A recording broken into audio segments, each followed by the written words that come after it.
Accenture coding question.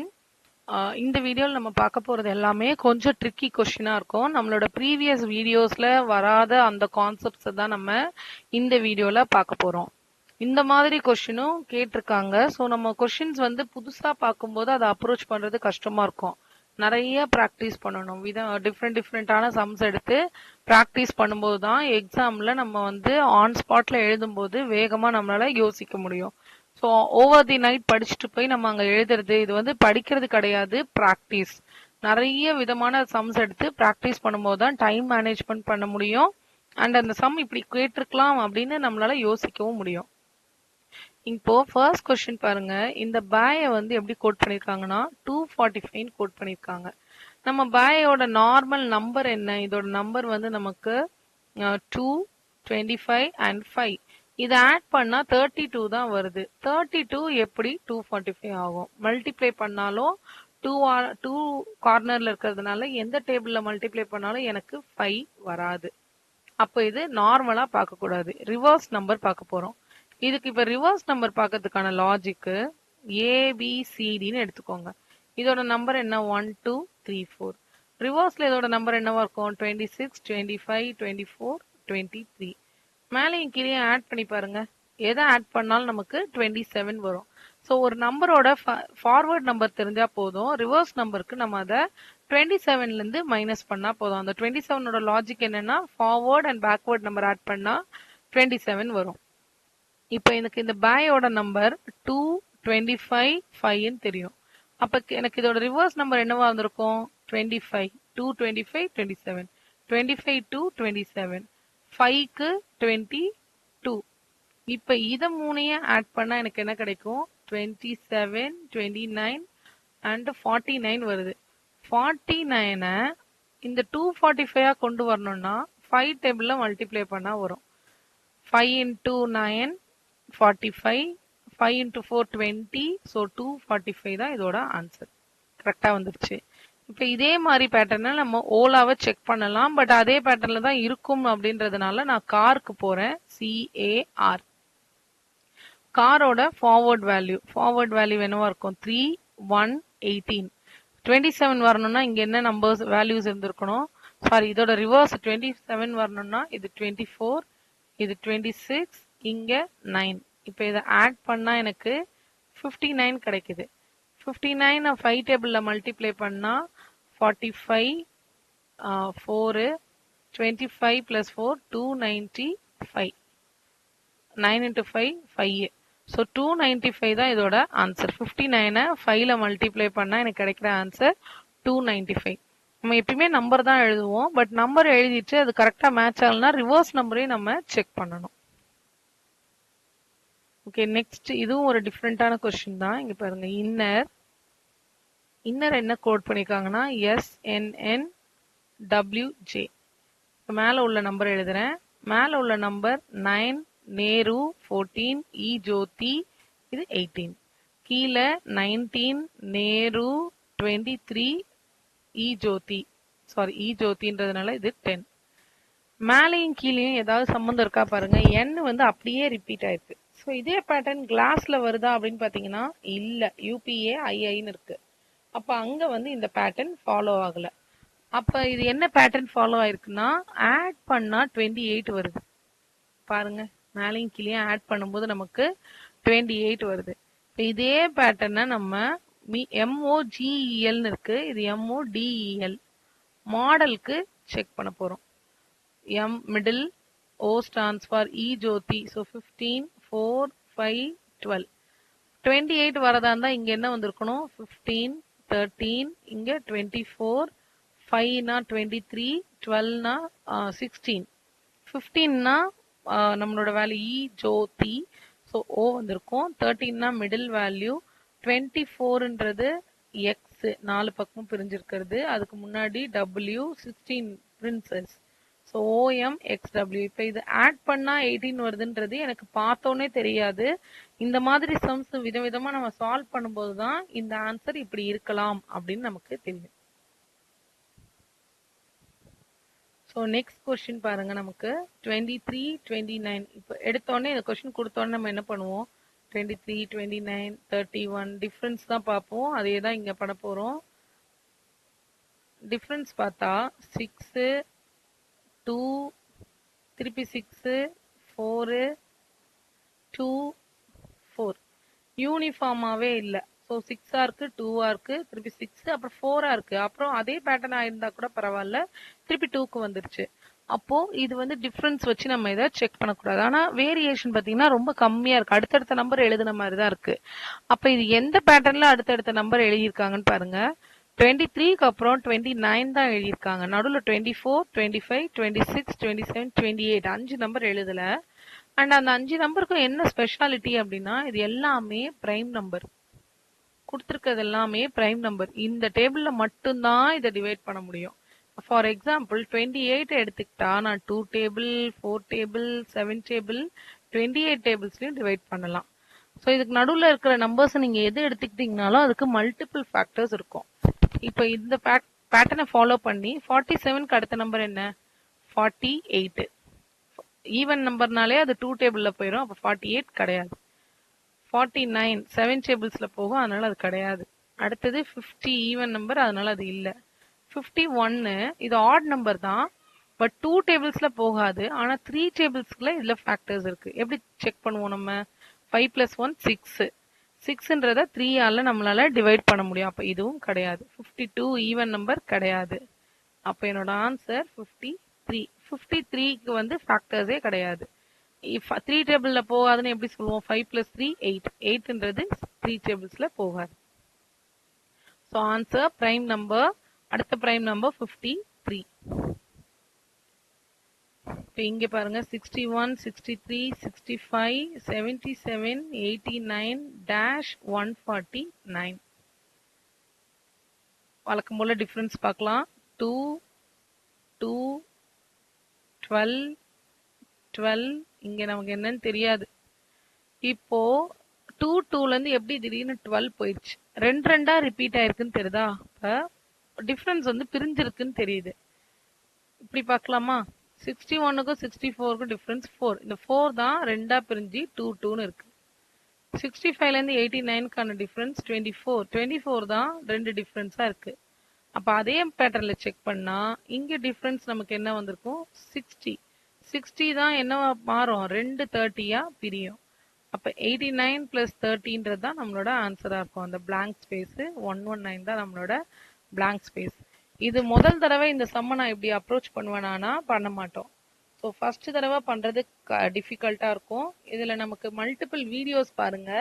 நம்ம நிறைய sums டிஃப்ரெண்டா சால்வ் பண்ணும்போது நமக்கு ஒரு லாஜிக் புரிஞ்சிடும். ஓகே, இது இப்படி இருக்கலாம் அப்படின்ற அப்ரோச்சை நம்மளும் பண்ணுவோம். அகைன் சீரீஸ் 11, 12, 36, 41, -296, 1, 24 அண்ட் இங்க 5.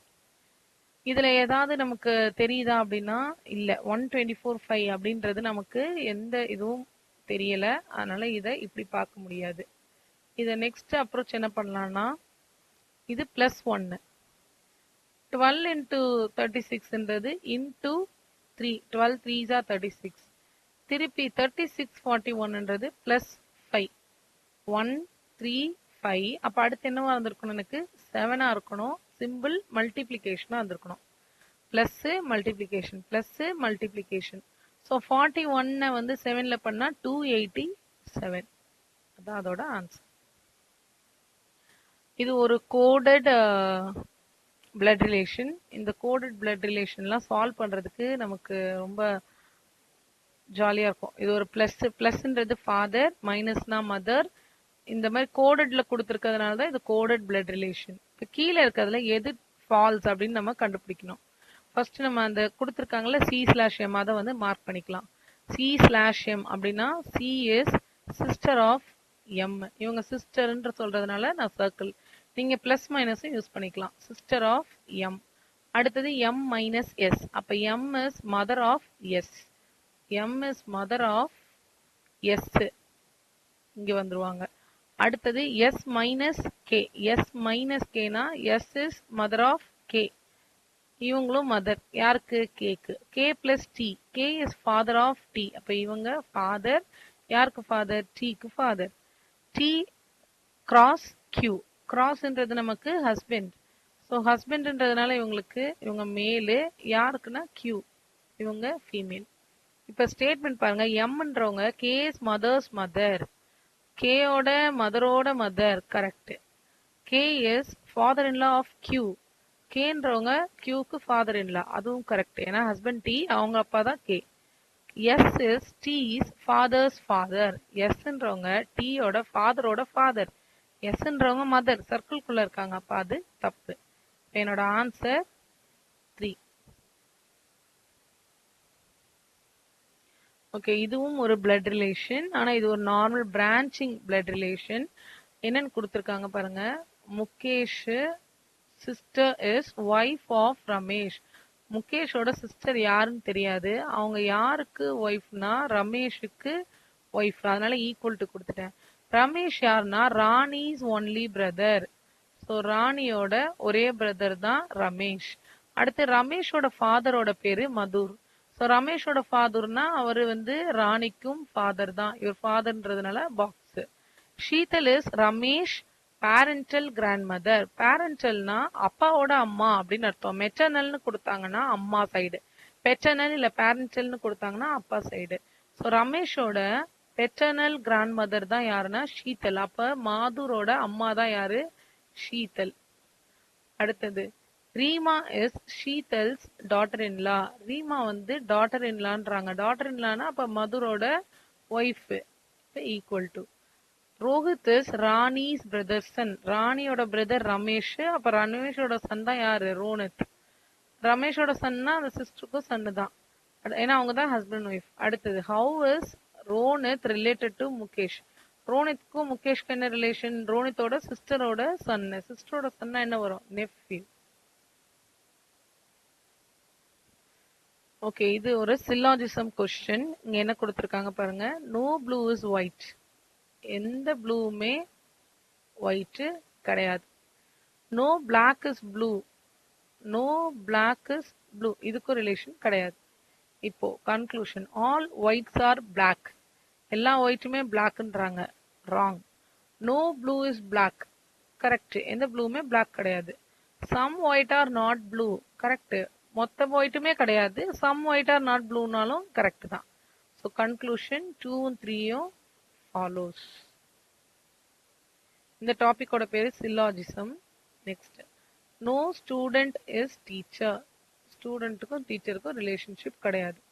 All student are children. So எல்லாமே children.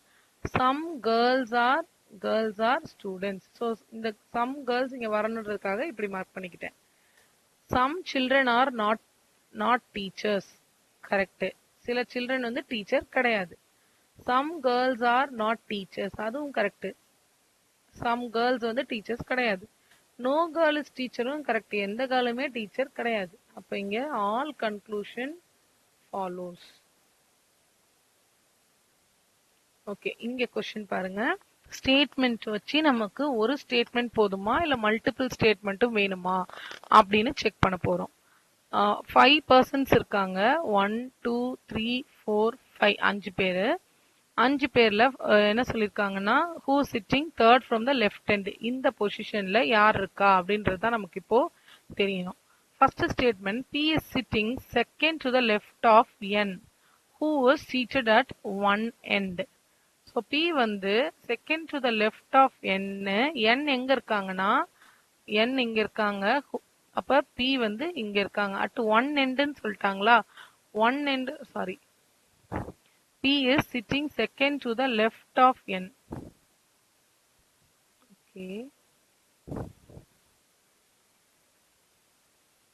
Okay, P is sitting second to the left of N who is seated at one end. P எங்க இருக்காங்கன்னா ஏதோ ஒரு எண்ட்ல இருக்காங்க.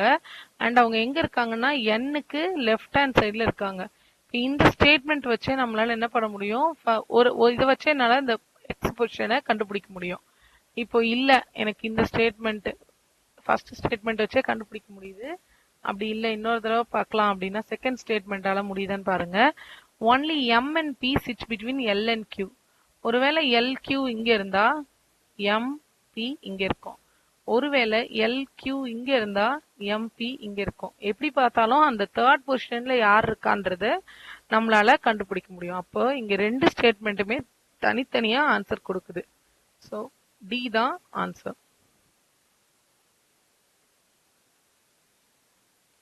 ஓகே, இதுவும் நமக்கு திருப்பி கொஞ்சம் யோசிக்கிற மாதிரி ஒரு கொஸ்டின். 6 people. ஸோ 1 2 3 4 5 6 6 பேர் இருக்காங்க. T is second from right end. நம்ம வந்து ரெண்டு ஆப்ஷன் போட்டுக்கலாம், 1 2 3 4 5 6. இந்த டி மட்டும் ஃபிக்ஸ்டு. அடுத்தது இது முடிச்சாச்சு. F is second to the right of G and adjacent to E. நமக்கு தெரியல. H is neither adjacent to D nor E. F is second to the right of G அப்படின்னு சொல்லியிருக்காங்க. அப்போ Gக்கு செகண்ட் ரைட். ஒருவேளை நான் G இங்க mark பண்ணா second ரைட்ன்றது F இங்க வருவாங்க. ஒருவேளை G இங்க மார்க் பண்ணா செகண்ட் ரைட்ல F இங்க வந்துருவாங்க. ஓகே, இப்போ எனக்கு அண்ட் adjacent to E. இப்போ F வந்து adjacent to E. அப்ப E நான் இங்க மார்க் பண்ணணும் இல்ல இங்க மார்க் பண்ணணும்? இல்ல இங்கேயும் இங்க மார்க் பண்ணணும். இங்க ஒரு பிளேஸ் தான் இருக்கு, இன்னொரு பிளேஸ் கிடையாது. இப்போ H is neither adjacent to D nor E. H வந்து D பக்கத்துல வராதுன்னு சொல்லிட்டாங்க. Last statement E is neither adjacent to H nor D அப்படின்னா E வந்து D பக்கத்துல வராது. அப்ப இங்க வராது. இப்ப மார்க் பண்ணிருக்கிறதுல H வந்து Hம் D பக்கத்துல வராதுன்ட்டாங்க. ஃபர்ஸ்ட் இதை எடுத்து பாத்தீங்கன்னா இப்ப இங்க ஹெச் நான் இங்க இல்ல இங்கதான் மார்க் பண்ணி ஆகணும், வேற வழியே கிடையாது. அப்போ என்னோட ஃபர்ஸ்ட் ஒன் எனக்கு பாசிபிள் கிடையாது. ஃபர்ஸ்ட் என்ன பண்ணிடலாம், ஸ்ட்ரைக் அவுட் பண்ணிடலாம். இது நமக்கு பாசிபிளே கிடையாது. கீழே இருக்கிறது மட்டும்தான் பாசிபிள். அப்பதான் என்னால ஹெச் இங்க மார்க் பண்ண முடியும். இ அட்ஜசன்ட்ல இருக்கு, DEFGH. அப்ப இங்க எனக்கு ஐ வரும். இப்போ கொஸ்டின் என்ன, who is seated third to the left of I. ஐக்கு தேர்ட் லெஃப்ட்ல யார் இருக்கான்னா E. So answer E. Okay, இது ஒரு ஃப்ளோ சார்ட் கொஸ்டின். இங்க என்ன கேட்டிருக்காங்கன்னா, read the flow chart carefully and எந்த நம்பர் யூஸ் பண்ணா அவுட்புட் கிரீன் வரும் அப்படின்னு கேக்குறாங்க. ஸோ கிரீன் வரணும்னா A+B 10 இருக்கணும். அப்ப பியோட வேல்யூ இதெல்லாம் இங்க கொடுத்துருக்காங்க.